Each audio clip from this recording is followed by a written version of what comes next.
but there's a lot of things that we have been kind of kicking around as Detroit Lions training camp and preseason has gone on. Do the Detroit Lions need a backup quarterback? That was before the concussion stuff. You were already ahead of the curve there, Broder. And we got the news, Jake Fromm in, and then Antoine Green, wide receiver. This was a little bit of a head-scratcher, but after seeing Dan Campbell's statements of him being released, I understand it. And then, you know what? At least we get the news of DPJ having a good day in training camp. Whew. And we got more injury news as well, man. Training camp stuff. Jahmyr Gibbs, hamstring. Rakestraw, upper body end. Terrion Arnold with an ankle. Is there anything, at least from the injury perspective, that concerns or worries you? From what I hear, it's not going to affect them for any of those guys for a regular season game, and that's obviously the most important. Gibbs, I know that we were all crossing our fingers. We heard it was a hamstring, not anything too serious, and I am thankful for that. Of course, when it comes to Rakestraw and Arnold, you'd like them to get as many reps as they possibly can in practice, preseason games, etc. However, and I know it's just preseason, and I'm not victory lapping, of course, but Terrion Arnold and Ennis Rakestraw, I think, performed very well in their limited preseason action. Obviously, Arnold a little more limited than Rakestraw, but I don't believe any of them allowed a catch when targeted in that entire game. So they showed early on from stuff that we as outsiders could see that they belong in the NFL. As long as they're all ready for week one, I'm relatively unconcerned, even with the rookies. Yeah, definitely. And it's cool to see them make the impacts, but ultimately just stay healthy. Yes. Just stay healthy. I know we're going to talk in our NFL segment where we look at some rookies defensively that we think can make an impact, and it's because one of my guys, health is ultimately played a concern. Here, a role there. And I want to be able to see, at least with these guys, I want to see more reps, but just get to game one and do your job. Rakestraw has been a guy that since camp has started this year when the pads went on, he's looked like a dog, like a different animal. So looking forward to it. And Jahmyr Gibbs, hamstring, the fast guys. This is something that it kind of happens to those guys, especially training camp. You're ramping up to game speed. You just had your first preseason game. You just had a couple joint practices. I guess I get it. Yeah, it is what it is at this point. Not concerned in the slightest. Like I said, if it were to be anything, it'd probably be about the rookies. But I believe that they're two very advanced rookies. I will just say that will perform very well once the season gets underway. More on Terrion Arnold a little bit later. Yeah, the key to this is Gibbs. The key to this is Gibbs, and that this doesn't stretch into the season or have to miss any extended period of time. I'm okay if he's got to miss the rest of training camp. I think he knows the playbook and understands. While the reps would be great, he knows the playbook and understands where his role in this offense is headed. What he needs is that explosiveness, that ability to cut on a dime. He needs to be healthy, and while it's a minor hamstring now, what we don't want to see is that to come back up to him to what's the word? For him to aggravate. That's the word. Re-aggravate the hamstring injury. We saw Parker Meadows with the Tigers a few weeks ago. He went down for a couple weeks. You just got to rest it so it gets healthy before you start ramping it back up. So as long as he's good for the beginning of the season, I'm good. Yeah, and when you're a rookie running back, a guy like Jahmyr Gibbs, who last season had the best rookie running back season in the NFL, I'm not as concerned about getting reps in training camp because we've seen it on the field.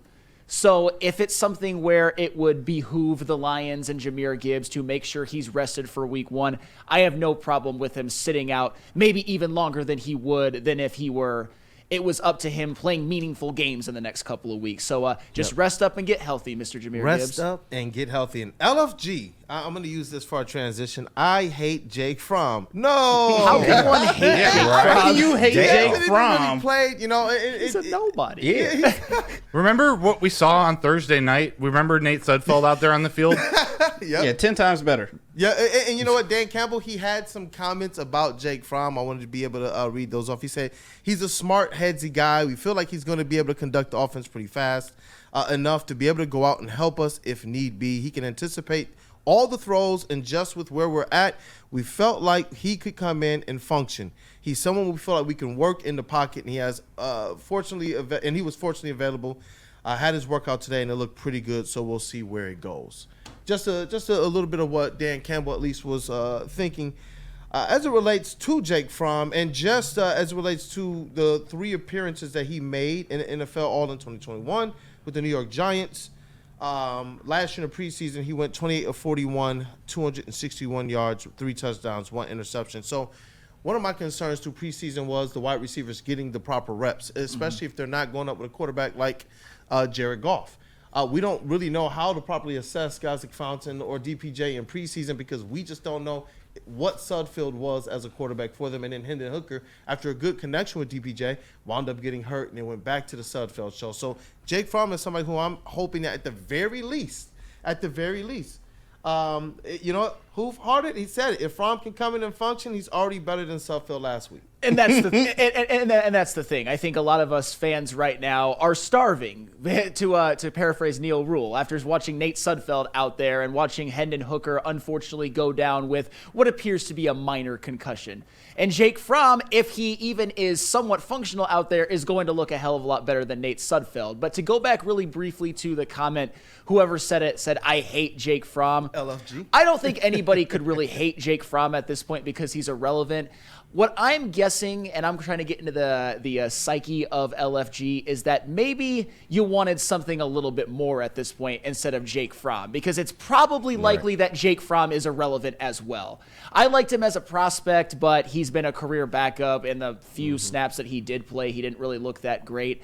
But as we said before, Nate Sudfeld, that might have been the worst quarterbacking I've ever seen. And I get it, not with the best players out there, but Jake Fromm will surely be better than that, right? Maybe, yeah. He's got to be. He has to be. Maybe. He's like I know Goff didn't like this term, but he's like a poor man's Goff. And then Sudfeld's like a homeless man's Goff. Literally, you just need someone to come in and hold down the fort, really bridge the gap to when we think, actually I should say, when I think Hooker is ready to take over as that true number 2, have the confidence that he can come in a big game or for a game or 2 and hold down the fort. But they just needed, they couldn't have Sudfeld out there for 4 quarters in a preseason game. They needed some ammunition. But what I want to ask you guys, what surprised me, the coinciding roster transaction that happened was waiving Antoine Green. Not that I was all that high on him. I know he was competing for, we'll call it the wide receiver 4 or 5 spot. It just surprised me they moved on him this fast. It just shows you that in this competition, in which, to me, there's an obvious top 3 with Amon-Ra, J-Mo, and Khalif Raymond, you got to seize the moment. And unfortunately, Antoine Green, he had a couple of catches in preseason, but he also went down with a concussion as well. I don't think it was necessarily just injury related. It's just maybe Darius Fountain has looked better. Maybe they have more faith in Donovan Peoples-Jones. Hell, maybe they have more faith in Isaiah Williams. They might even have more faith in Caden Davis for all we know. That's a lot of wide receivers at that point. If Antoine Green isn't standing out from the crowd, he's somebody that's expendable. I mean, he was a 7th-round pick. I don't think any of us were really expecting too much anyway, so I'm not necessarily surprised. However, with his physical gifts, I'd like to have seen him make the team, but maybe he's just not that good. He's a 7th-round pick. Maybe he's just not that good. Yeah, Dan Campbell said yesterday in his press conference, he's just been waiting for one of these wide receivers to step up and separate themselves. He highlighted DPJ before yesterday's practice as one who's looked really good since that Giants preseason game, which we've all been kind of waiting to hear about him at least. But he called out, he says, we're dying for someone to step up like Traquan Smith, Darius Fountain, Caden Davis. He didn't mention Isaiah Williams, but I imagine he's in that conversation. But really, they're still waiting for that person to step up. Right now, it seems like Amon-Ra St. Brown, J-Mo, Khalif Raymond, and then, all right, DPJ, somebody step up. Yeah, and that's where I do wonder how much the emergence, or, it's just preseason, so we're not going to take a victory lap necessarily, but, Isaiah Williams, he 4 targets, caught them all, 35 yards. I wonder how expendable does that, or how easy does it make the decision to say, you know what, let's move on from Antoine Green, who I guess they're hoping to get him on their injured reserve if he clears waivers, which is highly likely for the Lions. So they still get to keep him. When he gets healthy, they still get to keep get a look out for him. But you know what, Isaiah Williams, the reports of DPJ having a good camp. I don't know, was that with first team or second team offense or whatnot? Because I do believe that's going to make a huge difference for a guy like DPJ in this preseason. Well, DPJ's got to win this job. And I said as much on the other day on this show that he is the most talented of that group of receivers. He's proven the most, and he's still young. Donovan Peoples-Jones might be fighting for his NFL life at this point. And you saw him make a nice catch in preseason. We've seen him. I mean, we haven't seen it. We've heard reports that he's maybe the one that's standing out from the crowd. Maybe Donovan Peoples-Jones's emergence made the Lions coaching staff more confident that they could cut an Antoine Green or at least waive him. Or maybe Isaiah Williams' good preseason game and the fact that maybe he's a little bit more reliable and steady in practice made it easier to waive a guy like Antoine Green. I mean, Isaiah Williams, he's kind of a homeless man's Amon-Ra St. Brown.